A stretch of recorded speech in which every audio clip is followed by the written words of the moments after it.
Strap yourselves in for a tale of grit heartbreak and the most unpredictable twist of fate you'll ever witness on the dusty plains of the American frontier.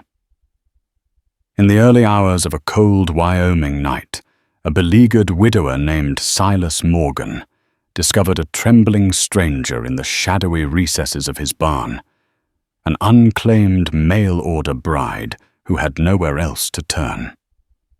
By the glow of an oil lamp and the echo of distant wolves, their destinies collided.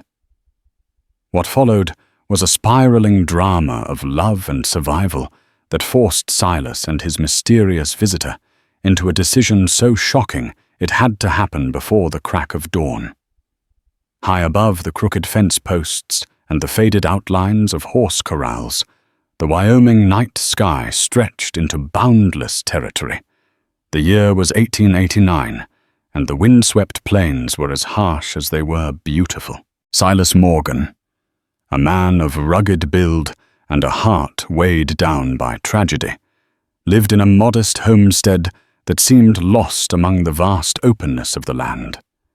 Once an ambitious rancher and loving husband, his life had taken a cruel turn 2 years prior when his wife Lydia passed during a tumultuous winter storm. The morning he buried her under a grey sky had been the last time he truly wept. That very winter had also left him financially shattered. His cattle succumbed to a bitter freeze, and one by one the dreams he once held so dearly drifted away. With Lydia gone, it became increasingly impossible to manage day-to-day operations. Loneliness was a brutal companion. Each day Silas would wake to the same howling wind, the same routine, and the same emptiness that threatened to swallow him whole. Yet there was a glimmer of grit in his soul, an ember of resilience that refused to be completely extinguished. He had retreated to the safety of his small ranch house, focused on survival, and tried his best to keep Lydia's memory alive by caring for the land she had once loved. On this particular night, Silas had stayed up late, mending a worn saddle. Well aware that the next day he needed to guide his one remaining horse to the nearest town, Cheyenne Falls, some 12 miles away. The darkness felt unusually thick, wrapping around the ranch like a cloak of secrecy. Outside, the wind hissed through cracks in the wooden walls, and coyotes yapped far across the fields, likely on the hunt. Eventually, he extinguished his oil lamp, stifling a yawn. Thoughts flickered through his mind, whether he ought to sell the ranch, whether he could salvage anything from the ruin that had befallen him. Sleep pulled at him, and he surrendered to its call, not bothering to change out of his denim trousers. He collapsed on a small bed that still bore the faint scent of Lydia's rosewater perfume, a heart-breaking reminder of times gone by. At some point in the night, a persistent whinny from his horse Argus shattered his slumber. Silas jerked upright, heart pounding. Argus was typically calm. For the horse to kick up such a fuss, something must be wrong. Grabbing his weathered revolver from the nightstand, Silas crept outside into the moonlit yard. He moved quietly, his boots pressing softly into the cold soil. The barn door was ajar, swaying with the wind. He swallowed hard. It was unlike him to leave it unlatched. With every step, tension and adrenaline mingled in his veins. When he reached the barn entrance, he peered into the darkness. He saw Argus pacing in his stall eyes, glinting with unrest. A lantern hung nearby, and by its soft glow he finally noticed her. A small figure huddled in the corner near a bale of hay, half hidden behind a wooden crate. She appeared too exhausted to even stand, her delicate features blurred by the shadows.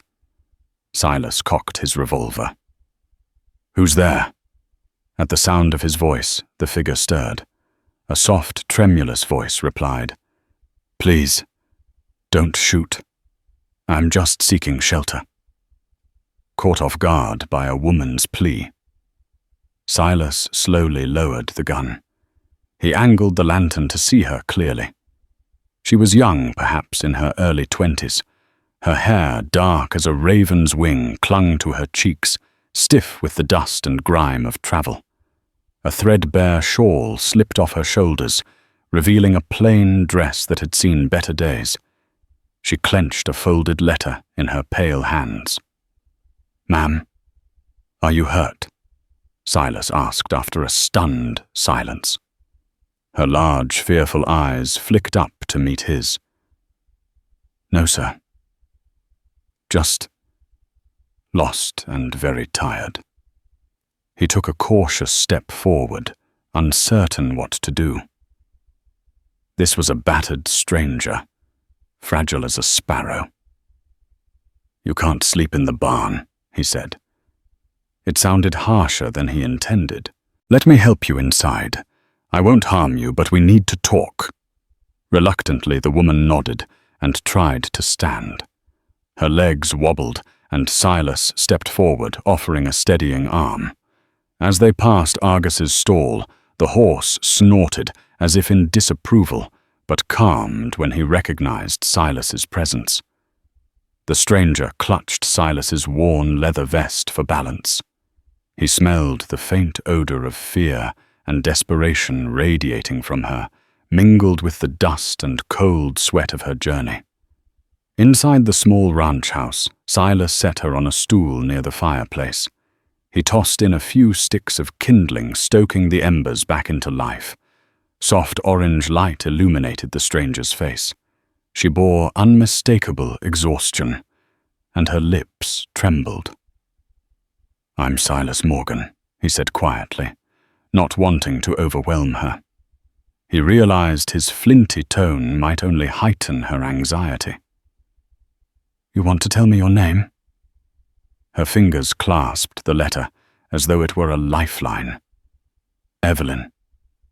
Evelyn Pierce." She hesitated and let out a shaky breath. "I'm not here to steal from you. I promise." Silas frowned. "I don't suspect you of that. But what are you doing in my barn of all places? Are you running from someone?" Her eyes lowered. "I'm supposed to be meeting a man, a rancher, for marriage. We've been exchanging letters for almost 6 months. I arrived by stagecoach in Cheyenne Falls, only to learn he never showed. His name's Elias Carter. He wrote that he owned a spread near these parts." Silas tensed. Elias Carter was indeed a well-known name, unfortunately known for being unscrupulous in business dealings. "I've met him. He's got a ranch about 5 miles west of here," Silas murmured. "You said you corresponded with him for marriage?" Evelyn flushed, her gaze dropping to her lap. "I was desperate. I worked in a textile mill in Philadelphia. Conditions were dire. They let me go when I became ill. I have no one back home, so I answered an ad for a mail-order bride. He said he needed a wife. So I came." Silas let out a sigh, uncertain what to say. The American West was rife with heartbreak and deception, and women who ventured out this way seeking new beginnings were easy prey for unscrupulous men. "So Carter didn't even show up? And you traveled alone?" "Yes," she whispered. "The stagecoach driver dropped me off at the station. I waited the entire day, but he never arrived. A man told me that Carter was last seen in Cheyenne Falls, but that he might have sold his property. I didn't know what else to do or where to go. As night fell, I started walking. I saw a light in your barn, so I thought I could rest there just for a few hours." Silas felt a pang of sympathy. A battered soul not unlike himself, tossed aside by cruel circumstance. "You're safe here for tonight," he said at last. "Warm yourself up and we'll figure something out in the morning." Evelyn's eyes filled with quiet gratitude. She whispered a thank you, fighting back tears, as the rancher draped an extra blanket over her trembling shoulders. Throughout the night, neither of them slept well. Silas dozed fitfully, images of Lydia swirling in his dreams, blending oddly with the vision of the young, frightened woman now sharing his home. At intervals, he woke to see Evelyn still perched on the stool, gazing into the flickering fireplace as though she couldn't bear to shut her eyes and confront her reality. When dawn's first pale streaks stretched through the window, Silas stood up from his bed and walked to the fire. The warmth had dissipated into embers, but Evelyn remained in the exact same position, eyes dark with worry. He realized that maybe for the first time in a long while, he wasn't the only tortured soul in the house. "You need to get some rest," he said gently. "I can handle the morning chores. Then we can plan what to do." She nodded, yet didn't move. "I'll try to lie down for a moment," she said. He gestured her toward his bed. After a moment of modest protest, she succumbed to exhaustion and sat on the edge of the mattress, eventually sliding under the covers.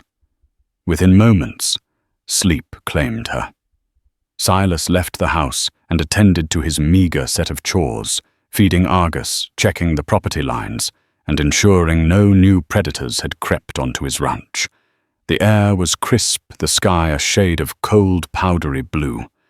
This land held so many memories, some of them tender, others haunting. Lydia's laughter used to mingle with the morning breeze as she teased him about his fussing over the horses. Now only echoes remained. He trudged back inside to find Evelyn awake, kneeling by the fireplace, her hair combed neatly into a tight braid. She had the letter from Elias Carter in her hand. Silas frowned. "Is that the last letter he sent you?" he asked, nodding at the piece of paper. She swallowed hard. "Yes, it says to meet him at the station on the 15th of this month. That was yesterday." Her voice wavered. "I suppose there's no point in finding him now. He's likely vanished." Silas slid a hand through his dark hair, streaked prematurely with grey. "I know Carter's reputation. He gambles. He owes money to powerful men in these parts. If he found a buyer for his ranch, he'd skip town without so much as a farewell." Evelyn gazed up at him. "What am I supposed to do? I spent nearly all my savings just getting here." Silas exhaled, leaning against the rough wall. "Well, I can't just throw you to the wolves. You can stay as long as needed until you figure out your next move." Suddenly, an idea flickered in Silas's mind, something half-crazed yet undeniable. With his finances in dire straits, he had no means to hire help around the ranch, but having another pair of hands could be beneficial. Moreover, he remembered how Lydia had always said she wanted children running through the house. The possibility of a new start, a new partnership, teased at the edges of his thoughts. And there was a raw truth: he was lonely, and he suspected Evelyn was lonely too. But the notion of asking her to marry him seemed absurd. Or was it? She was, after all, a woman who traveled across the country for a marriage contract with a man she'd never met. Life in the West had a way of forcing people into unexpected choices. Still, Silas bit back the thought. It was too soon, too rash. He would be no better than Elias Carter if he proposed on the spot with no consideration for her needs or feelings. Right.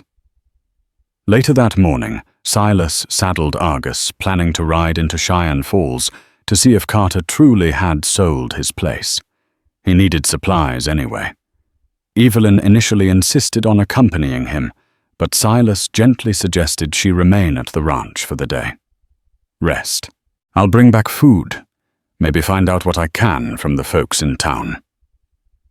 She didn't argue too long, as exhaustion still clung to her bones. Before he left, she offered to help by cleaning up the house, a small act of gratitude for Silas's kindness. The ride into Cheyenne Falls was a somber one. The old wagon trail was rutted by years of stagecoach wheels and dust clung to Silas's boots. His thoughts churned, swirling with questions about Evelyn's predicament and whether Carter was truly gone. But deeper down, he wondered if this unexpected twist of fate held some shred of hope for his future. Cheyenne Falls was a modest boom town that had seen better days. A scattering of shops, saloons, and boarding houses crowded the main street. Years earlier, the arrival of the railway had triggered a surge in population, but the harsh climate and a decline in local mining prospects led many to leave as quickly as they'd come. Still, a few hardy souls remained. Tying Argus to a hitching post outside the Mercantile, Silas recognized the shopkeeper, Amos Fletcher, who had been behind the counter for as long as anyone could remember. Fletcher's thin frame and bright grey eyes greeted Silas with a polite nod. "Mornin'," Silas Fletcher said, eyeing the rancher's stoic expression. "Haven't seen you in a spell. Heard you've been keeping to yourself out on that spread of yours." Silas forced a small smile. "Been a tough year, Amos. That it has." "What can I do for you?" Silas cleared his throat. "I'm looking for any word on Elias Carter. Heard rumors he might have sold his ranch. You know anything about that?" Fletcher's lips twisted in mild disgust. "I'd watch yourself with Carter. He's knee-deep in debt. He owes money to half the folks around here, including some dangerous men.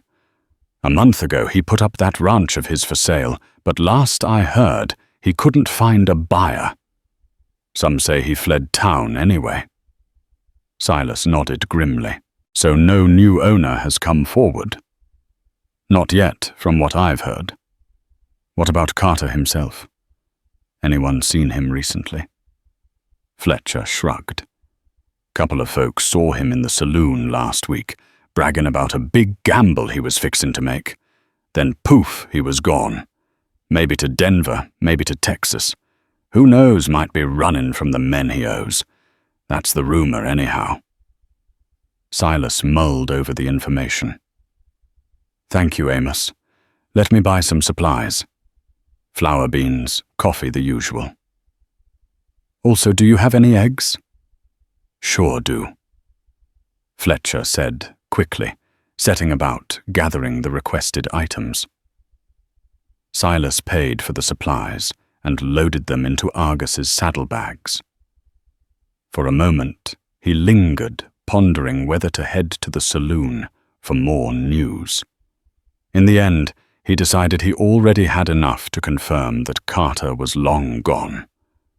Returning to the ranch might be the only way forward. He could at least give Evelyn the truth. There was no future waiting for her with Elias Carter. She had no fiancé in Wyoming. By the time Silas got back, the sun was nearing its zenith. Evelyn greeted him at the ranch house door, cheeks flushed, hair tied back in a neat bun. The house looked cleaner than it had in ages she'd tidied up. Surfaces dusted off furniture and even scrubbed the wooden floors.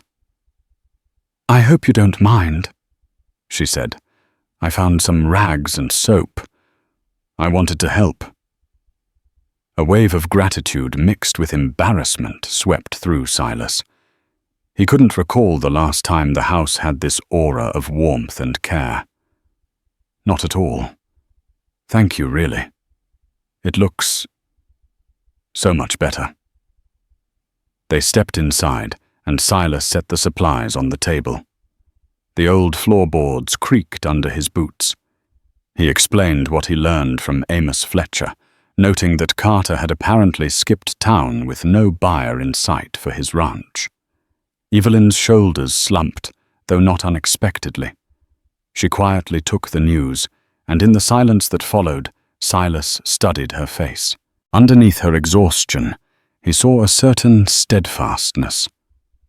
She had traveled across the country. She had risked her life to find a new beginning. Perhaps, despite her fragile appearance, she possessed a core of steel, something that reminded him of Lydia, whose unwavering spirit once carried them through the worst storms. They spoke about options, about seeking a job in Cheyenne Falls or traveling onward to Casper or even Denver. But each suggestion seemed mired in difficulty. Money for stagecoach fare, no relatives or acquaintances in the area, and a job market that would be tough for an out-of-work seamstress or mill worker.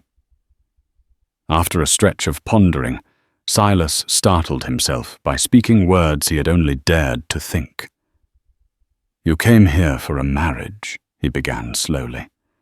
"It was meant to be with Carter, but that dream is gone. Still, if you need a home, if you'd consider, maybe you wouldn't have to leave if you didn't want to."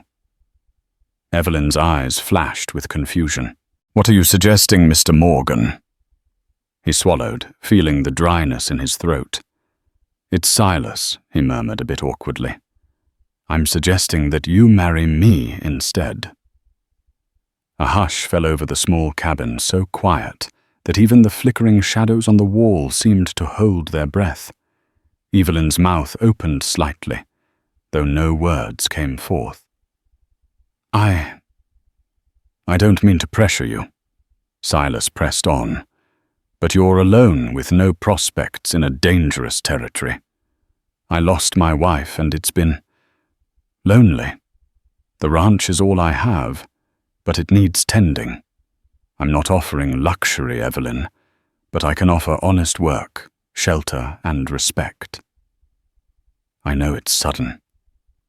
Her hand went to her heart, as though trying to steady it.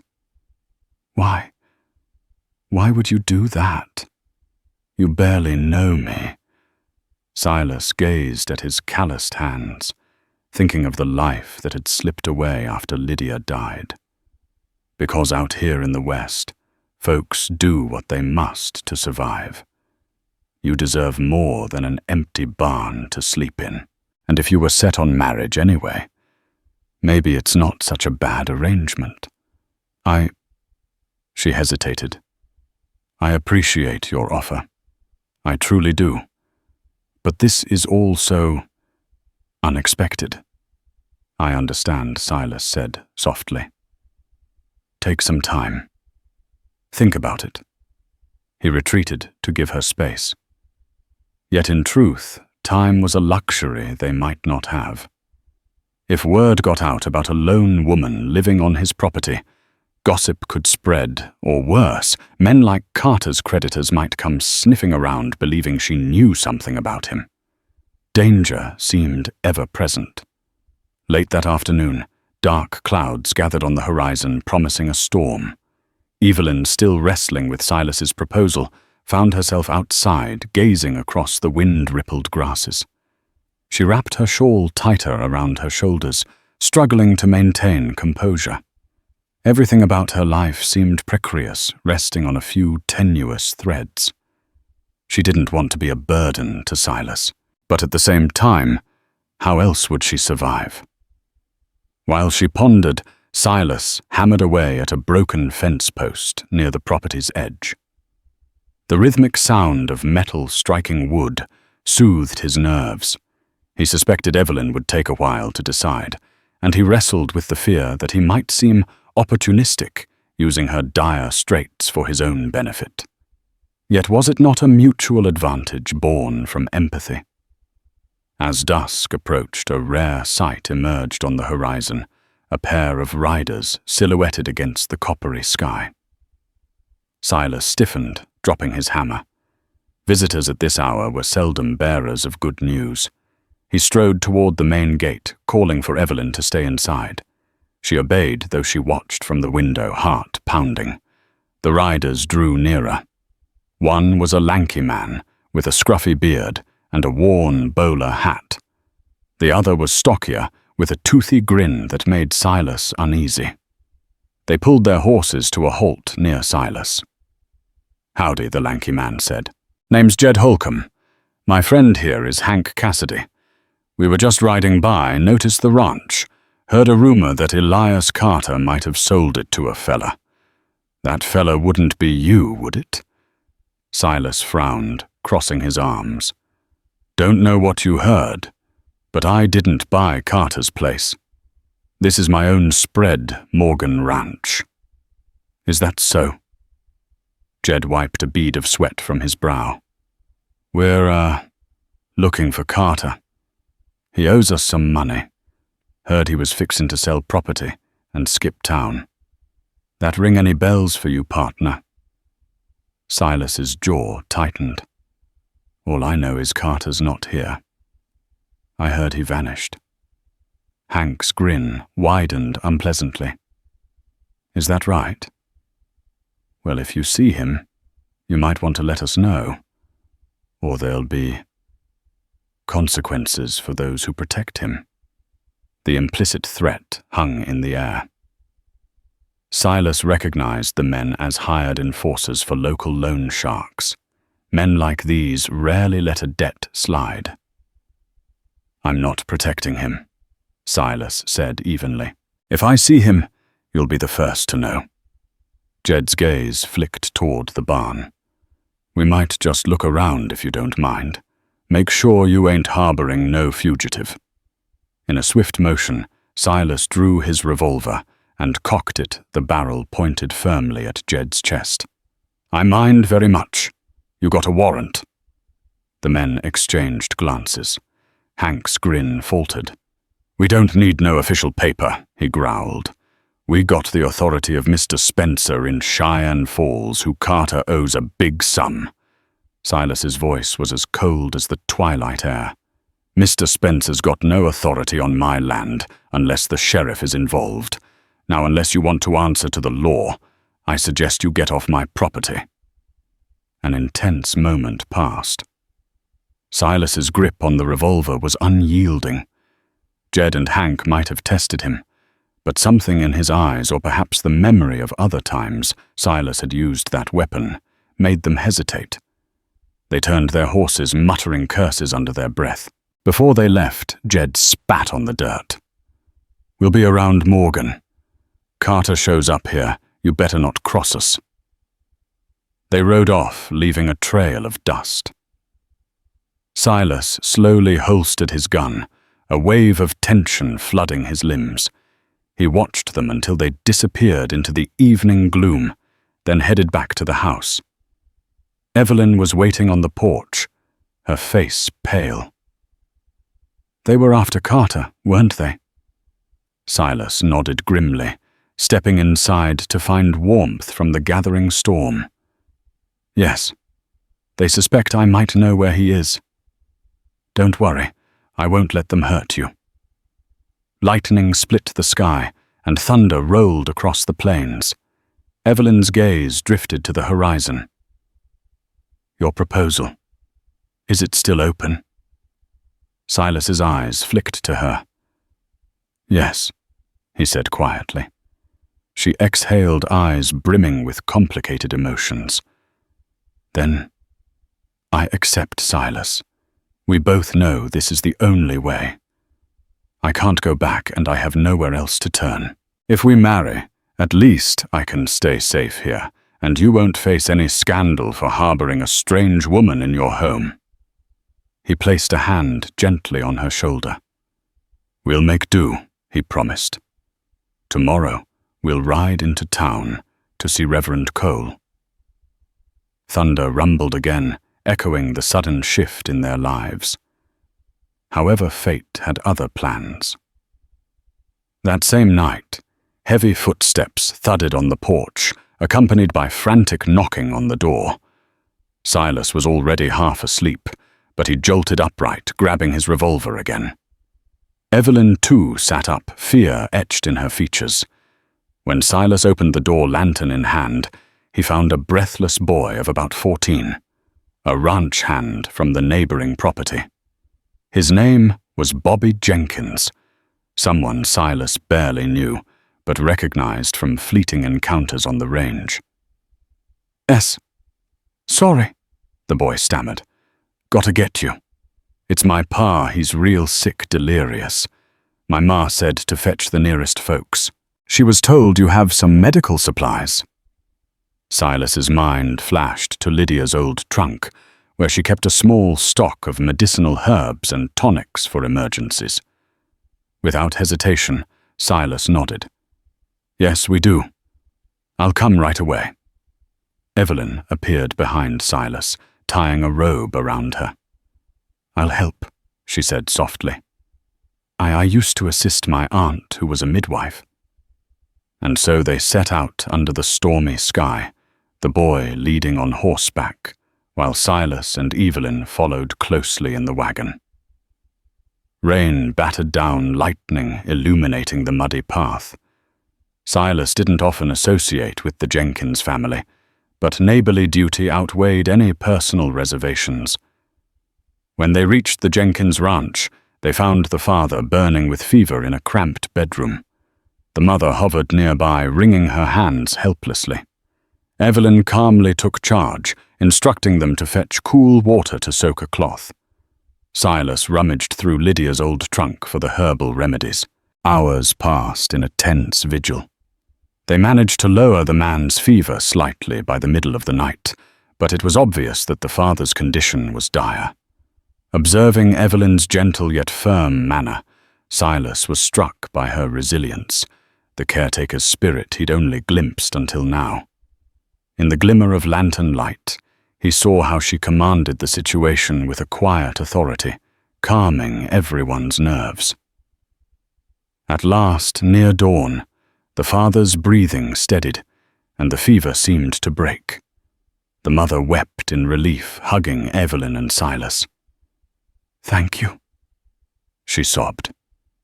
"Don't know what we'd do without you." In the aftermath of the crisis, all were too drained to exchange further pleasantries. As the first hints of sunrise tinted the sky, Silas turned to Evelyn with a weary smile. "You did good, Evie." She paused at the affectionate shortening of her name, but managed a small, grateful smile. "We were lucky." And in that moment, something else dawned on Silas. The realization that they were not merely forging an arrangement of convenience, but might be laying the fragile foundation of a genuine partnership. The brush with mortality, seeing how quickly illness could claim someone, reminded him of what truly mattered. They said their goodbyes to the Jenkins family as roosters began crowing in the yard. Outside, the light had grown enough to reveal a sky brushed with lavender and pale pink. Silas helped Evelyn up onto the wagon bench. With exhaustion tugging at both of them, he turned the horse toward home. "Wait," Evelyn said suddenly. We talked about seeing Reverend Cole in the morning." "We can do it tomorrow," Silas answered, stifling a yawn. "You're exhausted." But Evelyn shook her head, her expression resolute. "No, we need to see him now. I want to get married before the day gets away from us, if you still want to. Because if Carter's creditors realize I'm connected to him in any way, or if word travels that I'm alone, we could be in danger. I have a feeling time isn't on our side." For a split second, Silas considered objecting, telling her to rest. But there was logic in her urgency. The men who visited his ranch might be scouring the area. The only thing that could protect Evelyn fully in the eyes of the community. And the law was if she were officially Silas Morgan's wife. "All right then," he said, picking up the reins. "We'll go to Reverend Cole's place. He lives on the north edge of Cheyenne Falls. We'll be there before dawn's full light." The horse trotted into the watery sunrise hooves, splashing in puddles from the night's rain. The hush of morning enveloped them, the chill biting at their bones. Neither spoke much. Anxiety, relief, and a strange undercurrent of excitement tangled inside them both. They reached Cheyenne Falls' outskirts around 6 in the morning. Reverend Cole's modest cabin sat behind the small wooden church. Smoke curled from the chimney, a good sign that he was awake. Silas knocked on the door. Reverend Cole, a portly man with a fringe of white hair and round spectacles, answered with a groggy expression. "Silas Morgan," he said with mild surprise. "Why, I haven't seen you since Lydia's funeral. It's been quite a while." Silas removed his hat respectfully. "Morning, Reverend. Apologies for the early hour, but it's urgent. We, need your help." Cole glanced from Silas to Evelyn, noticing the tension between them. He invited them inside. The living area smelled of fresh coffee. Nervously, Silas explained the situation, an abbreviated version that touched on Evelyn being stranded, seeking a marriage, and needing immediate ceremony due to dangerous circumstances. The Reverend's eyes widened at the improbable romance, but he'd seen enough in this territory to know life could be unpredictable. "If you're both in agreement," Cole said cautiously, "I see no reason to delay. The good book tells us to stand by those in need." Evelyn swallowed and nodded. "Yes, we agree." In that simple lamplit room, as the sky turned from silver to gold, Reverend Cole performed a swift but heartfelt wedding ceremony. With trembling voices, Silas and Evelyn exchanged vows. Silas's hand shook slightly as he slid a simple worn ring onto Evelyn's finger, the same ring Lydia had once worn. It might have been unusual, but in that moment it felt like a blessing from the past. Quiet tears glistened at the corners of his eyes, a tangle of guilt and gratitude swirling in his heart. And by the time dawn's first strong beams of light pierced the eastern horizon, Silas Morgan and Evelyn Pierce. Now Evelyn Morgan were husband and wife. They left Reverend Cole's house in a state of dazed wonder. Silas guided the wagon back to the ranch where they arrived, just as the sun perched fully above the horizon. They were both nearly delirious from fatigue. The entire previous night's events had twisted their lives into a new shape. At the ranch's threshold, Silas paused, a sudden wave of anxiety cresting in his chest. How to welcome a new wife home, especially under such circumstances? Evelyn seemed to sense his turmoil. She rested a hand gently on his arm. A flicker of understanding and acceptance passed between them. Inside, everything looked different, as if the furniture itself recognized a shift in the household. They didn't have a feast or elaborate celebration. Instead, they brewed coffee, shared a piece of cornbread, and wordlessly settled on the reality that they were no longer strangers in a stranger's home. They were partners, husband and wife. When Silas excused himself to tend to Argus and the other chores, Evelyn retrieved a bucket to gather fresh water. In the mild morning light, they both carried on with the tasks necessary to sustain ranch life, neither fully grasping how drastically their destinies had converged. The days that followed moved slowly, yet were fraught with tension. Word spread that Silas Morgan had taken a bride people in Cheyenne Falls raised eyebrows. Some whispered that he remarried too soon after Lydia's death. Others speculated that Evelyn might be a con artist. A handful simply shrugged and noted that folks in Wyoming had to do what they could to survive. Marriage was as much an institution of convenience as it was of love, especially on the frontier. For their part, Silas and Evelyn tried to settle into a new rhythm. She busied herself cleaning, cooking, and learning the ropes of ranch labor, gathering eggs from the few chickens that remained mucking out the barn, and occasionally assisting Silas in the fields. He taught her how to hold a lasso, how to tie basic knots, and how to handle a rifle for protection, though Evelyn remained hesitant with the weapon. By the end of the first week, exhaustion intermingled with a surprising sense of camaraderie. They spoke in halting words, slowly learning about each other's backgrounds. She told him about her father, a blacksmith who died in an accident, and her mother, who succumbed to illness.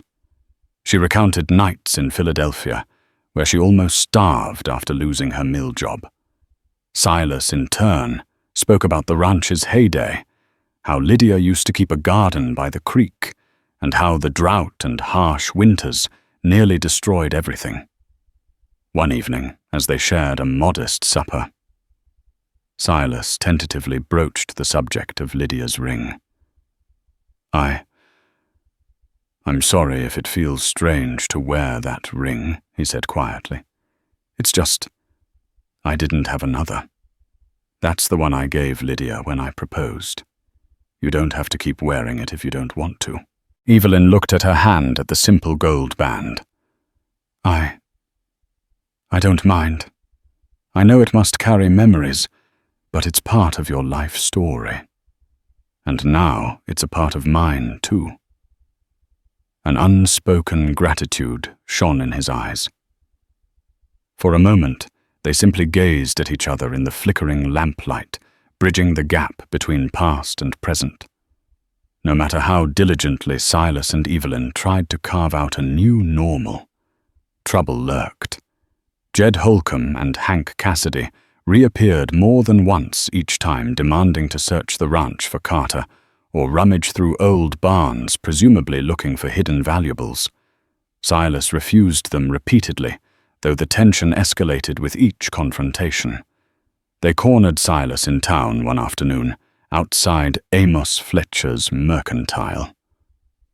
"We heard you got yourself a new wife," Hank said with a sneer. "She wouldn't happen to be Carter's bride, would she?" Silas stiffened, meeting Hank's gaze steadily. "She's my wife. That's all you need to know." Jed spat on the ground. "We'll find Carter eventually. But if we discover you're lying, Morgan, you'll pay the price." Silas stomped away, doing his best to maintain his composure. He realized the precarious nature of Evelyn's identity. If people connected her to Carter's mail-order bride arrangement, those hired thugs might suspect she knew something about Carter's whereabouts, or about money he owed. They'd stop at nothing to get their pound of flesh. Each day, the rumor mill churned the ranch chores piled up, and Silas and Evelyn navigated the uncertain territory of a marriage born of necessity.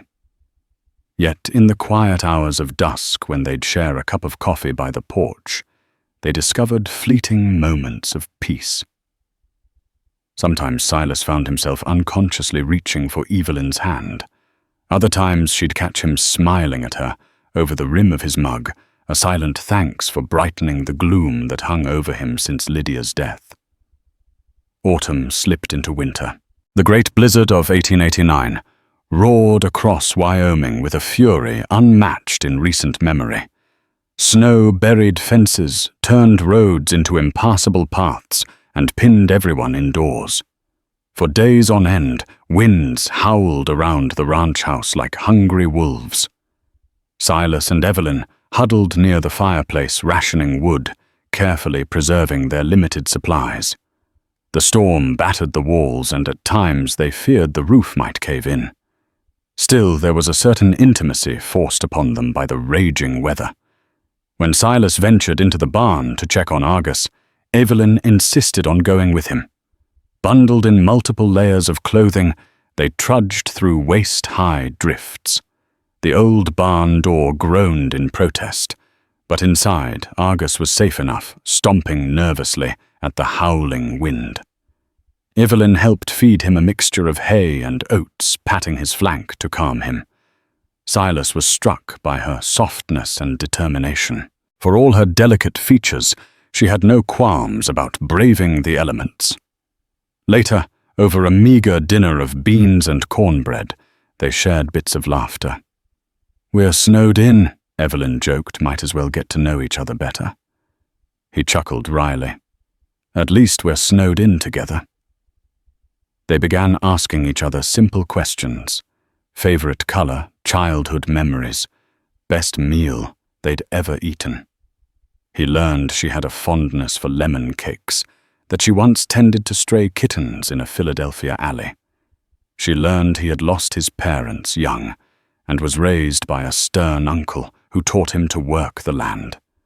They each had the scars to prove their survival instincts. Night fell, and they curled up in front of the fireplace. Every so often the wind gusted ferociously, rattling the windows. She moved closer to him for warmth, draping a blanket around them both. Without forethought, Silas slipped an arm around her shoulders. She didn't pull away. A fragile, tender bond kindled in that moment, one that might have been overshadowed by the swirling storm, but was all the more poignant for it. The lines between forced arrangement and genuine marriage began to blur. Every glance, every subtle touch, every time they risked vulnerability around each other. Trust blossomed ever so slightly. Days turned into weeks. The storm finally relented, and spring crept over the snow-capped fields. The Jenkins family and some other neighbors like John Hathaway and Mary Smythe pitched in to help ranchers recover from the blizzard. They exchanged supplies, labor, and moral support. The sense of community, though small, was powerful in these harsh lands. Evelyn thrived in ways Silas never anticipated. She transformed the interior of the ranch house, sewing new curtains from old fabric, sprucing up the hearth with wildflowers she'd gather when the snow melted. She even managed to revive a corner of Lydia's old garden, planting hardy vegetables and scattering flower seeds. Silas found himself smiling more often. He marveled at how life, once an endless dirge, gained unexpected color. Occasionally, ghosts of guilt surfaced. Was he betraying Lydia's memory by finding solace in another woman's presence? But he also sensed Lydia would not begrudge him this bit of happiness. If anything, she'd have wanted him to keep living fully. Yet shadows loomed. Jed Holcomb and Hank Cassidy continued poking around looking for Carter. Rumors floated that Carter might have returned to the county, spied in the rowdy saloons of Casper.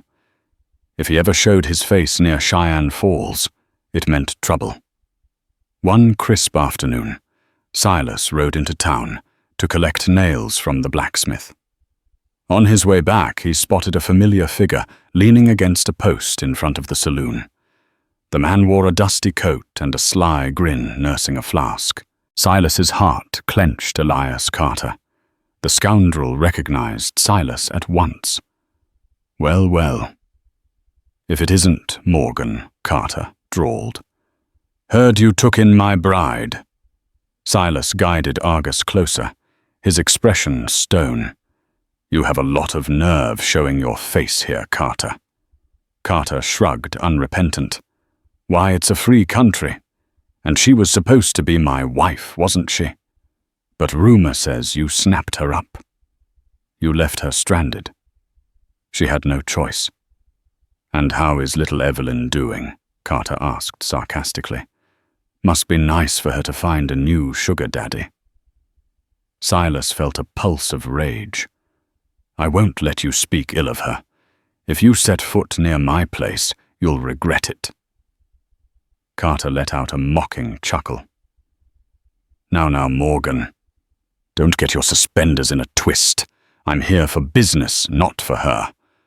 But see, I do believe she owes me something. After all I paid for her stagecoach ticket. Silas's voice shook with anger. The stagecoach fare was hers to pay Carter. She paid with her own money.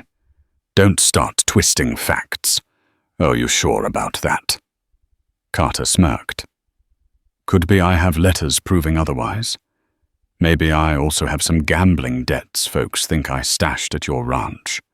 Men like Jed Holcomb and Hank Cassidy are mighty interested in hearing any story I spin. Silas's hand drifted toward his revolver, but he forced himself to stay calm. Publicly drawing on Carter might get him arrested. Instead, he spat at the ground near Carter's boots. Stay away from my wife.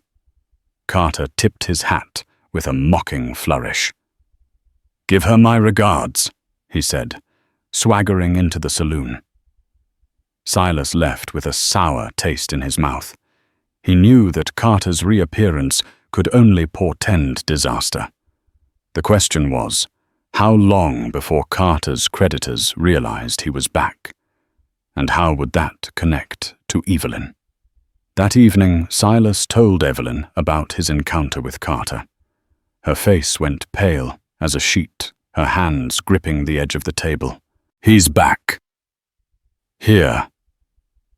Silas reached across and covered her trembling hand with his own. "Don't fret.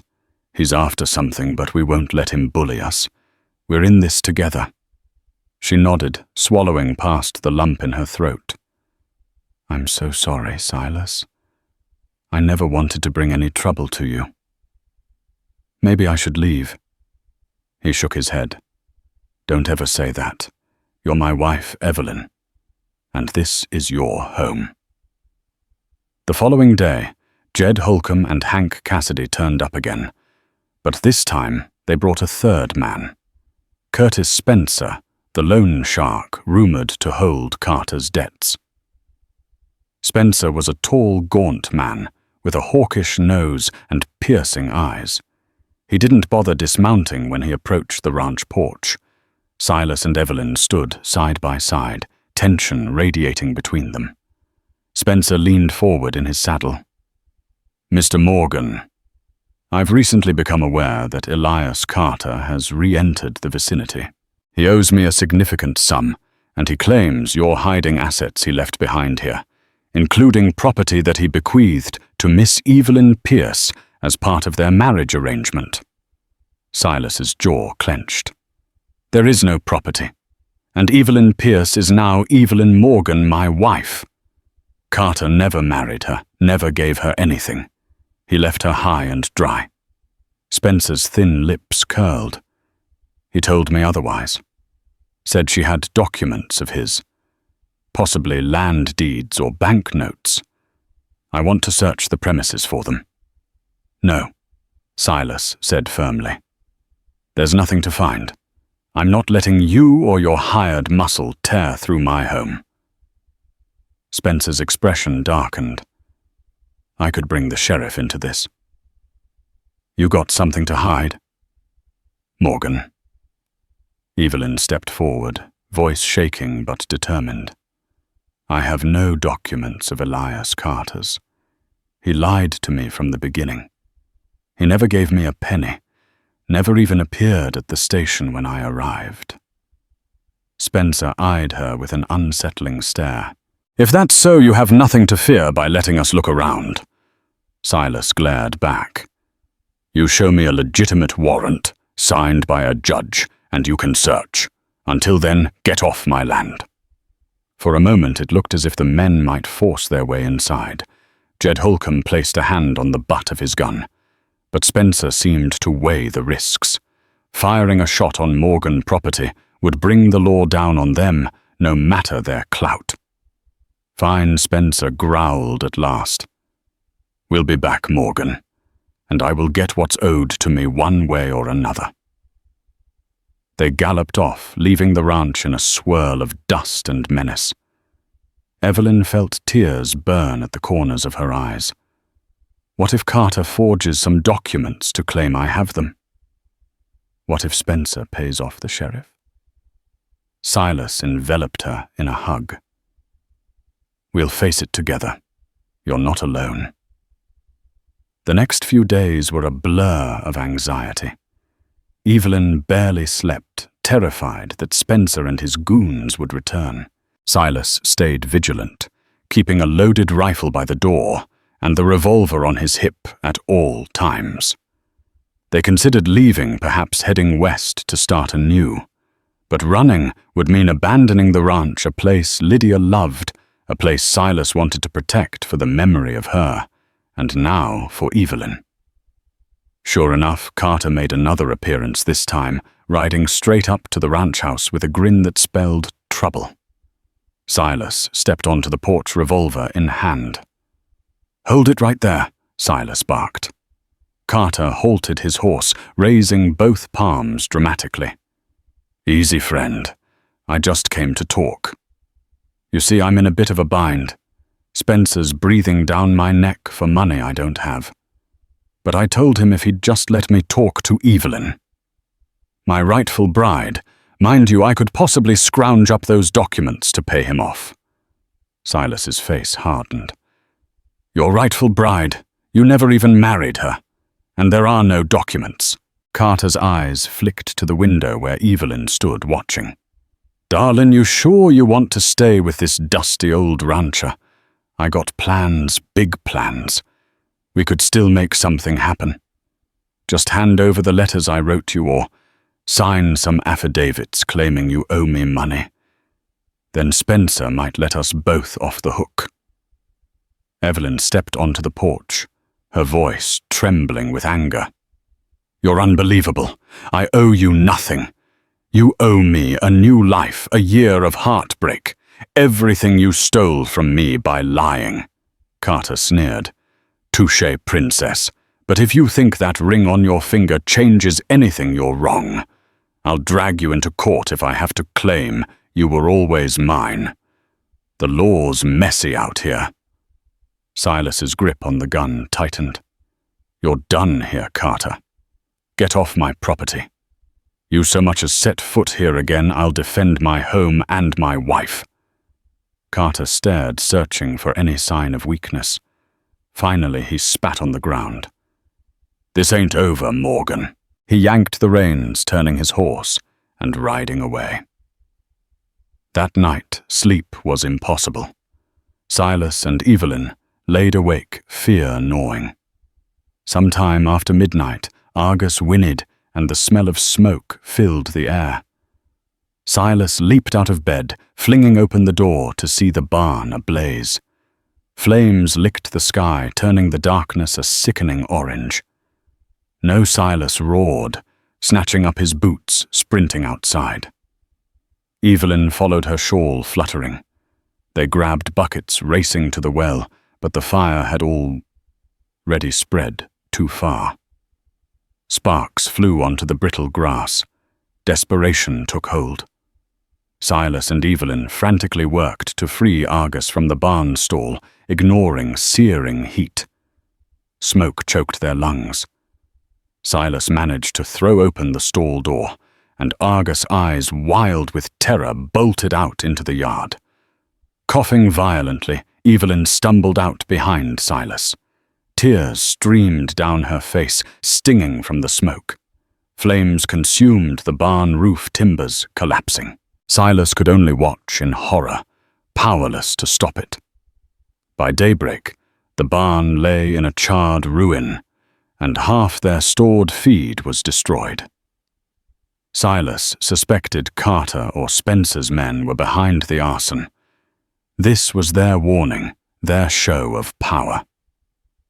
That same morning, a neighbor rode by reporting he'd seen Carter in Cheyenne Falls, bragging about teaching Morgan a lesson. Silas's rage was barely contained. Evelyn trembled, tears cutting tracks through the soot on her cheeks. "We've lost so much," she whispered. "Your barn?" "I'll rebuild," Silas growled. "But Carter has to pay." A dark resolve took shape in Silas's mind. He realized he could not let Carter keep terrorizing them. If the law wouldn't help, and the local sheriff might be bought off, he might have to dispense frontier justice himself. 2 days later, Silas left Evelyn with the Jenkins family for her safety. Heart pounding, he rode into Cheyenne Falls, seeking a confrontation with Carter, determined to put an end to the threats. He carried his rifle across the saddle revolver on his hip. Word traveled quickly. Townsfolk sensed the tension retreating to the sidewalks as Silas strode down the dusty main street toward the saloon where Carter was holed up. Murmurs of an impending gunfight spread like wildfire. Amos Fletcher hovered in the mercantile doorway, meeting Silas's gaze with anxious concern. Silas found Carter at a poker table in the saloon, flanked by Jed Holcomb and Hank Cassidy. Spencer was nowhere to be seen, presumably lying low. The air was thick with cigarette smoke and the stale stench of spilled beer. Carter froze upon seeing Silas, then recovered with a mocking smirk. "Well, if it ain't the rancher. You lost your barn, I hear." "Tragic." Silas' glared voice steely. "I know you did it. Last chance, Carter. You leave these parts and never come near me or my wife again." Carter splayed his hands. "Not likely. I got business. That barn was just the start. You see, I need something from Evelyn, and I'm not leaving till I get it." A hush descended on the saloon. Men slowly backed away, sensing a lethal confrontation. Carter rose his hand, hovering near his holster. Jed and Hank exchanged uncertain glances, but seemed ready to back Carter's play. Silas's heart hammered in his chest. He inhaled summoning Lydia's memory for courage and Evelyn's face for resolve. This ends now. In a blur, Carter went for his gun. Silas dove sideways, rolling behind a table. Gunshots cracked the silence. Patrons scattered, bottles shattered. Silas popped up rifle-aimed, firing a shot that whizzed past Carter's arm. Carter cursed, returning fire, splintering wood near Silas's head. Jed and Hank jumped to their feet, but locals pinned them back, shouting that this was between Silas and Carter. Another bullet tore a chunk from the bar. Silas steadied himself, ignoring the adrenaline pounding in his ears. He squeezed the trigger, and his bullet found its mark. Carter collapsed, gun dropping from his hand. Smoke cleared, revealing Carter crumpled on the floor, clutching his wounded shoulder. Blood seeped between his fingers. He groaned in pain, eyes wild with hatred. Silas cautiously approached, rifle pointed. Carter spat at him, face twisted in agony. "Go on, finish it," Carter taunted through gritted teeth. Silas, chest heaving, shook his head. "You're not worth a murder charge. You'll stand trial for arson threats and everything else." In the background, the sheriff, an older man named Holt, had finally arrived with a couple of deputies. They waded through the crowd, guns drawn.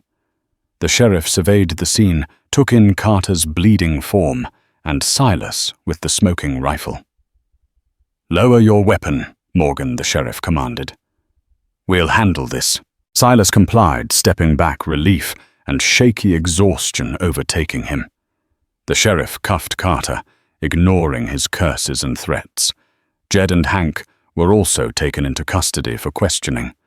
Half the saloon parted to let Silas pass, some nodding in grim approval. No one shed tears for Carter's downfall.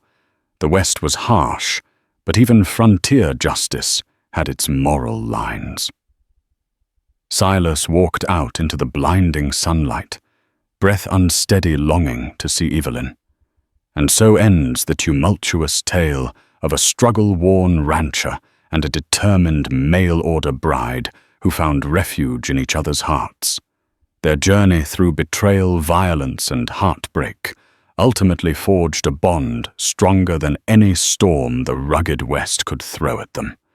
In the face of adversity, they discovered that real courage lies not in the quickest draw, but in the willingness to protect and cherish the ones you love.